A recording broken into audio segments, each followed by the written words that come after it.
nhắc cháu này giờ là khen đám bò mình chỉ cho chấm người giàu giàu bây giờ lúc chạy nó chỉ và cô giờ thì mua cam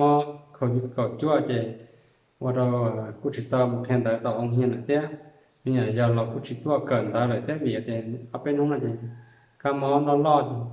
và rồi là chỉ tao lo tua cần tao lại ạ thì giờ mình thấy cho là kia cho họ và online là YouTube แค่ Facebook เราจะว่าแอดเนี่ยอันนี้นะเป็นมันเกิดภาษาลาวเกิดรูปรอบแต่รอบอย่างเป็นเราใช้อยู่นะภาษาลาวบทที่หนึ่งสระอะสระอาสระอิสระอีบอปอดอตอภาษาลาวบทที่หนึ่งสระอะสระอาสระอิสระอีบอปอดอตอมื้อนี้พ่อจะมาเรียนวิชาภาษาลาวนะบทที่หนึ่งสระสี่ตัวเลขพยัญชนะสี่ตัวเนาะคือสระที่พ่อจะเรียนมื้อนี้มีคือสระอะสระอาสระอิสระอีเลขพยัญชนะสี่ตัวคือตัวบอปอดอตอภาษาลาวบทที่หนึ่งสระอะสระอาสระอิสระอีบอปอดอตอสระอะสระอาสระอิสระอีบอปอดอตออันนี้พ่อจะมาเอาสระนี้ผสมกับพยัญชนะเนาะคือตัวนี้เป็นตัวบอปอดอตอสระอะนะพ่อเขียนตัวบอสระอะบะตัวบอใส่สระอาอ่านว่าไหนอ่านว่าบออาบาบออันนี้ตัวบอใส่สระอีอันไหนบอสระอีบินะบอสระอีอ่านว่าบีนะบอกวันนี้เอาพยัญชนะตัวปอมาประกอบ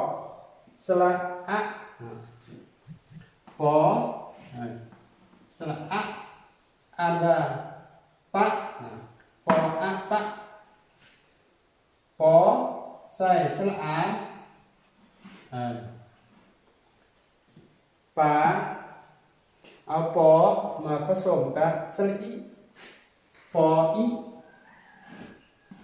ปิปอผสม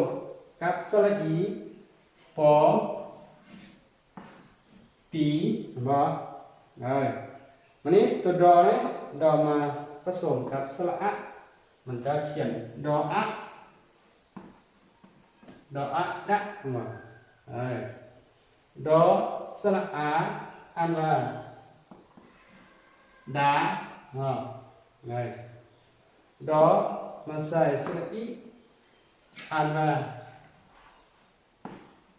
ดิดอสระอีอันว่าดีมาพยัญชนะตัวตอมาผสมกับสระอะตออะตออะตะตอสระอาอันว่าตาตอสระอีติตอสระอีตีฉะนั้นพ่อมาเห็นว่าตัวนี้แม่น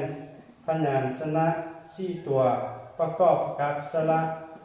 สี่ตัวนี้นะบออะบะ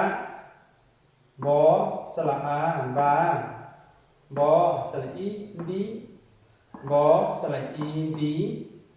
ปอสระอะปะป ปอสระอาปาปอสระอีปีปอสระอีปีดออาดาดออาดาดออีดิดออีดีตออะตะตออาตาตออีติตออีตีมาพ่ออ่านไปพร้อมกันเลยนะวันนี้นะสระอะสระอาสระอีสระอีบอปอดอตอบะบาบิบีปะปาปิปีดะดาดิดีตะตาติตีนี่เรียนซ้ำนี้ก็เนาะเป็นง่ายกว่าจะมันเรียนต่อบทที่สองเนาะแล้วครับก็เราจื่อสลาสี่ตัวนี้ให้มันได้กับพยัญชนะสี่ตัวรวมทั้งหมดมี8ตัวที่พระเจ้าจะได้จื่อเนาะคือสระสระอาสระอีสระอีบอปอดอตอเลขวิธีผสมสระกับพยัญชนะนั่นผสมในนี้เนาะตัวอย่างว่าบอใส่สระบะบอใส่สระอานี่จะอ่านบาสระอีตัวบอบิบอสระอีบีปะปาปิปีดะดาดิดีตะตาติตีนี่แต่ซ้ำนี้แหละเขาเข้าใจนะจะได้มาร่วมมุงสอนหรือว่าการสอนของข้าพเจ้านะ